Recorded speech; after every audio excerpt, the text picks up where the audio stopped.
Welcome to Black Thread Mysteries, where shadows have stories, and every thread we pull unravels something darker. Here, we journey through the unexplained, the forgotten, and the chillingly real.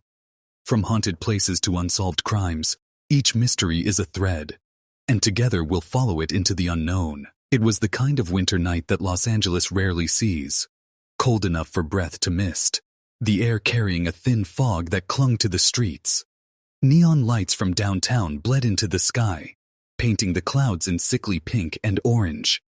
Inside the aging skeleton of the Hotel Cecil, the atmosphere was even heavier. The elevator doors creaked open on one of its upper floors, revealing the lone figure of a young woman. She stepped in with an almost cautious grace, her small frame wrapped in a red hoodie that seemed too bright for this dim place. Her black hair fell loose, swaying gently as she bent toward the control panel. Her name was Elisa Lam, 21 years old, a Canadian student exploring the American West in search of stories, adventure, and perhaps herself. She pressed one button, then another, then several in quick succession, as though unsure of her destination, or perhaps in a hurry to reach anywhere but here. The elevator did not move. Its hum was absent, as if the machine itself was holding its breath.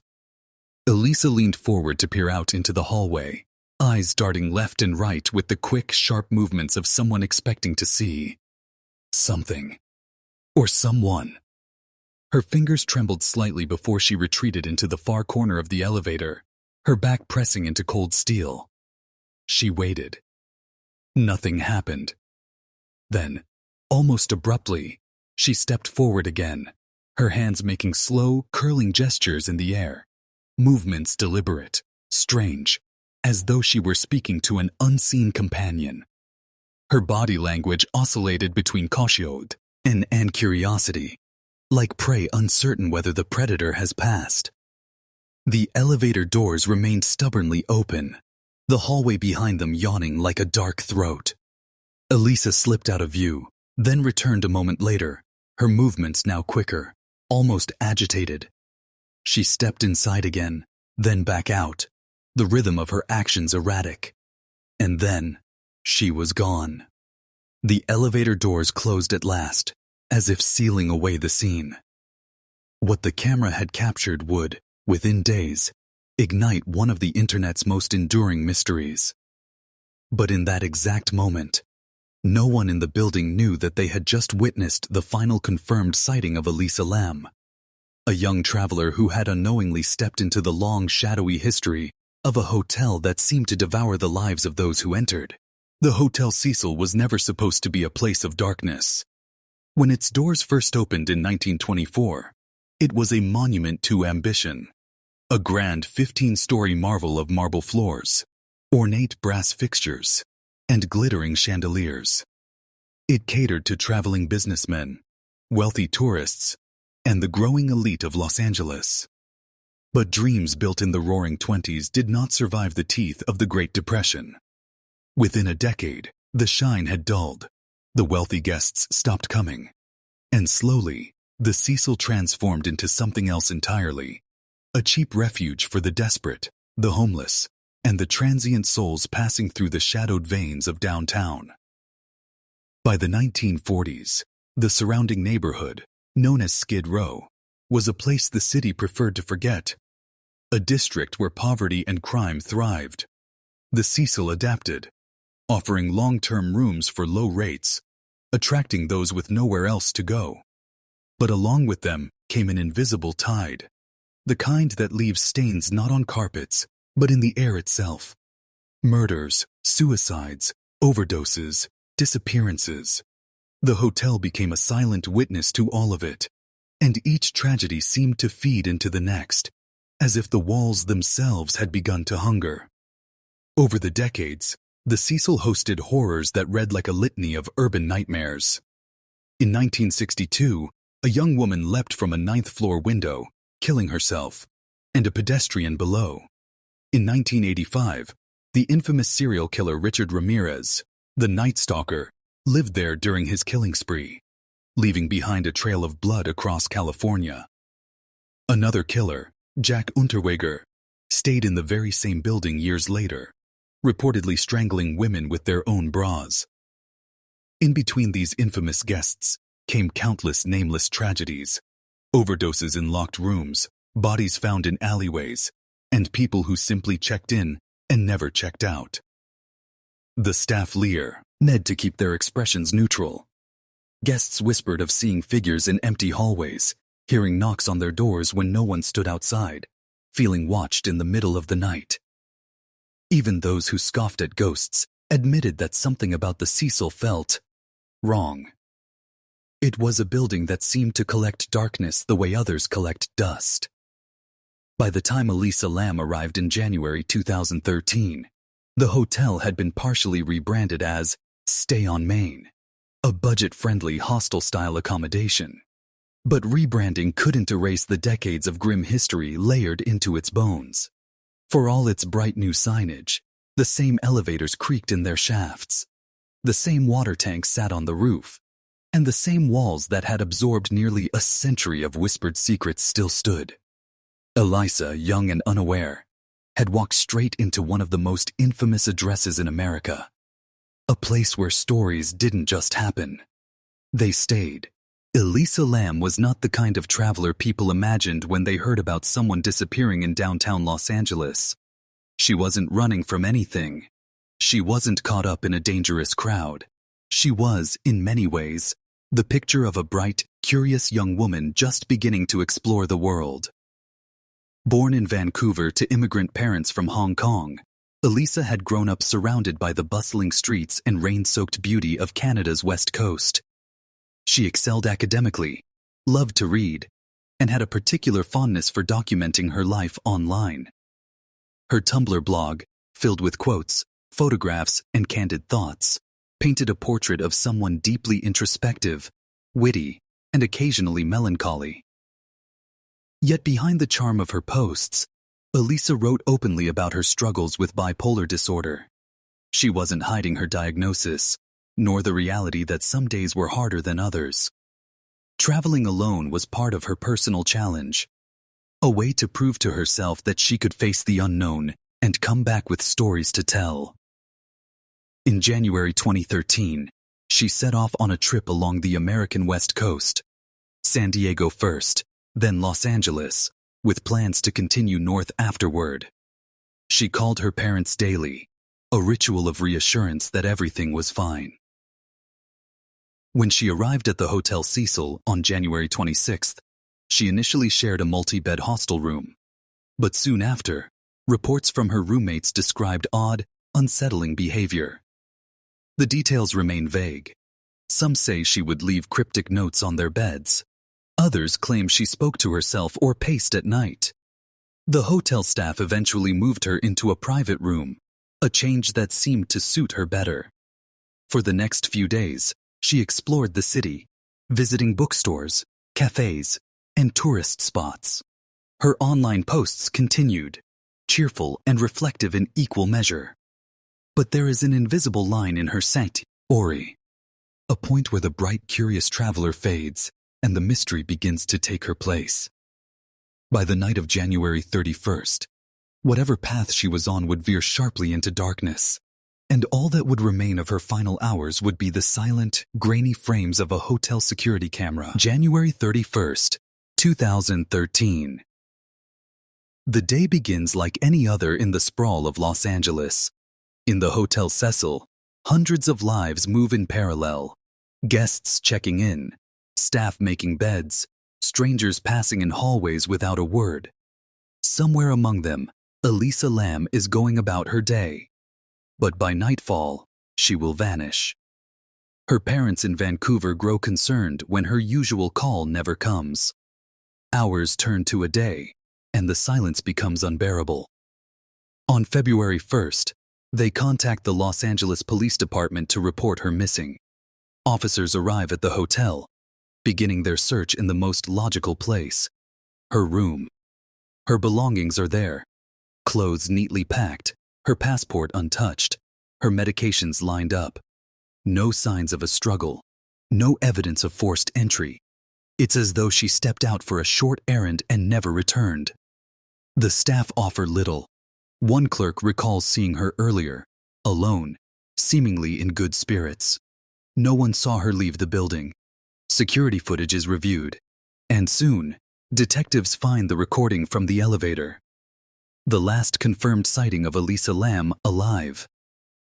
They watch as she presses buttons, peers into the hallway, hides in the corner, and makes those strange hand gestures before vanishing from frame.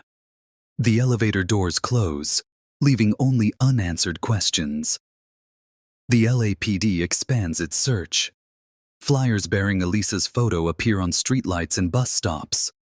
Officers speak to shop owners and pedestrians in the surrounding area, but no one recognizes her. In the days that follow, the investigation creeps through the hotel's labyrinth of corridors, storage areas, and maintenance spaces, but the building seems to conspire against them. Its age, its countless nooks, and its long history of people disappearing within its walls make it a search like no other. And all the while, somewhere inside, the truth waits in silence.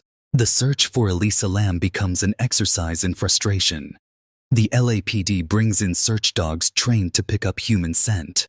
They sweep every floor, from the basement laundry rooms to the roof, but the trail is inconsistent, fading in strange places. Maintenance staff unlock doors that have been closed for years. Storage closets are opened, unused stairwells examined. But there is no sign of Elisa. The hotel itself presents a unique challenge. Its layout is a maze of old and new sections, staircases that lead nowhere, and locked access points meant only for staff. The building seems to breathe with secrets, each corner holding the possibility of discovery or disappointment. Outside, the case catches the media's attention.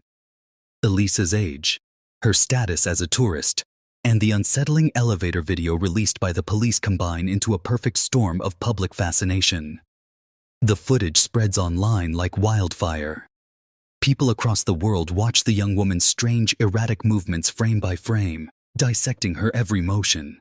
Was she hiding from someone? Playing a game? Under the influence of drugs? Speaking to an unseen presence? Theories pour in, each more elaborate than the last. Amateur sleuths pore over the hotel's history, unearthing decades of dark events and weaving them into the mystery. Yet for all the attention, there are no real leads. Elisa Lam has vanished without a trace, and each day that passes makes the possibility of finding her alive feel smaller. The air around the case grows heavier, as if the building itself is closing in, swallowing every clue before it can reach the light. 19 days after Elisa Lam is last seen, the Hotel Cecil's front desk begins receiving an unusual wave of complaints. Guests are reporting low water pressure in their rooms. Some say the water comes out dark, almost black at first. Others complain of an odd, unpleasant taste, metallic, bitter, with a hint of something rotten. A few even joke nervously about it in the lobby, unaware of just how close they are to the truth. A maintenance worker is sent to investigate. He makes his way to the roof, a locked area protected by alarms, supposedly inaccessible to guests. The winter air is sharp up here, carrying the hum of the city far below. 4 large cylindrical water tanks stand in a row, their rusting sides streaked with years of weather.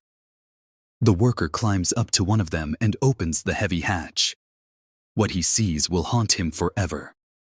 Floating face up in the cold, murky water is the pale, lifeless body of a young woman. Her hair fans out around her like black ink in the water. She is naked, her clothes settled beside her at the bottom of the tank. Even before authorities arrive, there is no doubt. This is the missing guest, Elisa Lam. The arrival of the police and coroner transforms the Hotel Cecil's rooftop into a grim stage. Officers photograph every angle of the tank, the hatch, and the surrounding area. The maintenance worker's hands still shake as he gives his statement, eyes darting away from the open water. The tank is drained, the water flowing out into the hotel's plumbing system, the same system guests have been using for weeks. The thought alone is enough to make some of them check out immediately, their faces pale with shock. Retrieving Elisa's body is not simple. The tanks are tall, cylindrical, and without easy entry points. Ladders are set up, ropes secured, and the grim process begins. Her body is lifted out carefully, draped to preserve what dignity remains. For the investigators, the scene is baffling. The hatch is heavy, and while it could be lifted by one person, it seems unlikely she could have opened it from inside the tank. The alarm that should have gone off when someone accessed the rooftop. No staff remembers hearing it. Her clothes, found inside the tank, add another layer of confusion. Were they removed before she entered? Or after? And if after, why? Toxicology tests will later reveal no alcohol or illegal drugs in her system, though her prescribed medications for bipolar disorder are present, albeit in quantities suggesting she had not been taking them consistently. As her body is taken away, the rooftop feels colder, emptier. For those who saw her in the elevator video, the image of her standing there, eyes darting, hands moving as if in conversation with something unseen, now takes on a darker weight. The water tank becomes a symbol, a final, silent witness to whatever happened in her last moments. And with the recovery of her body, the investigation takes a sharp turn. From searching for a missing person to trying to solve a death shrouded in impossibility, the public fascination with Elisa Lam's case explodes after the discovery of her body. News channels replay the elevator footage alongside aerial shots of the Hotel Cecil, its faded sign looming over Skid Row. Online forums become hives of speculation, each theory competing for attention. One camp believes her death was an accident, the result of a mental health episode compounded by missed medication. They point to her history of bipolar disorder and her erratic behavior in the elevator as signs she may have been disoriented, leading her to wander onto the roof and into the tank. But skeptics push back. How did she bypass the locked doors and alarm system? Why climb into a water tank with no obvious way out? Then there are the darker theories. Foul play. Some imagine an unknown assailant, perhaps a hotel guest or staff member, luring her to the roof and disposing of her body to avoid detection. The lack of clear evidence of trauma on her body complicates this theory, but doesn't eliminate it. Others dive into the building's notorious past, tying her death to the Cecil's legacy of violence, suicides, and serial killers who once walked its halls. And then, inevitably, the supernatural theories emerge. Some viewers of the video claim to see shadowy shapes moving in the reflection of the elevator doors. Others insist her hand gestures resemble occult signs or communication with something not of this world. Conspiracy videos link her death to an eerily similar plot from a Japanese horror film, and even to a tuberculosis outbreak in the area with a bizarrely coincidental test name, Lam Elisa. The case becomes a hall of mirrors, each theory reflecting fear, suspicion, and the human need to find meaning in the inexplicable. Months later, the coroner's report is released. The cause of death is accidental drowning, with bipolar disorder listed as a significant contributing factor. No drugs or alcohol were found that could have impaired her judgment, and no evidence of physical assault is recorded. The conclusion is simple on paper, yet deeply unsatisfying for many. Her parents, devastated, file a wrongful death lawsuit against the hotel, arguing that it failed to ensure her safety. The hotel's defense rests on the claim that rooftop access was secured and that no reasonable measures could have prevented the incident. Ultimately, the lawsuit is dismissed, leaving the family without closure. For the online sleuths and conspiracy theorists, the official explanation only deepens the mystery. The unanswered questions remain. How did she get past the alarms? Why would she climb into a water tank voluntarily? And what was she doing in those haunting final minutes in the elevator? Some believe the truth lies in details the public will never see. Unshared security footage, witness statements sealed in police files, or fragments of evidence that never made it to trial. As time passes, the intensity of the case fades from headlines, but it never truly disappears. The images, The elevator video, the rooftop tanks, the dim hallways of the Cecil linger in the collective imagination. It becomes one of those stories you think about late at night, the kind where even the simplest explanation feels incomplete. In the years since Elisa Lam's death, the Hotel Cecil has undergone rebranding, renovations, and attempts to scrub its image clean. Yet the building cannot outrun its past. True crime tours still point it out, recounting not just Elisa's case, but the decades of tragedy within its walls. Suicides, murders, and the grim notoriety of serial killers like Richard Ramirez and Jack Unterweger, who once stayed there. Elisa's case has inspired documentaries, podcasts, and endless internet analysis. For some, it's a cautionary tale about the dangers of traveling alone with untreated mental illness. For others, it's proof that there are forces, human or otherwise, that can lure someone to a fate they cannot escape. And perhaps that's why her story refuses to fade. Because it sits at the intersection of the explainable and the unexplainable, the tragic and the terrifying. You can believe the coroner's report, accept that it was all a tragic accident, and still feel that something doesn't fit. You can watch the elevator video for the 100th time and still feel your skin crawl, as if you're seeing something your eyes can't fully register. In the end, the Hotel Cecil remains what it has always been, a place where stories begin and end in ways that defy logic. And Elisa Lam remains its most haunting chapter, a reminder that sometimes the real mystery isn't what happened, but why it still refuses to let us go.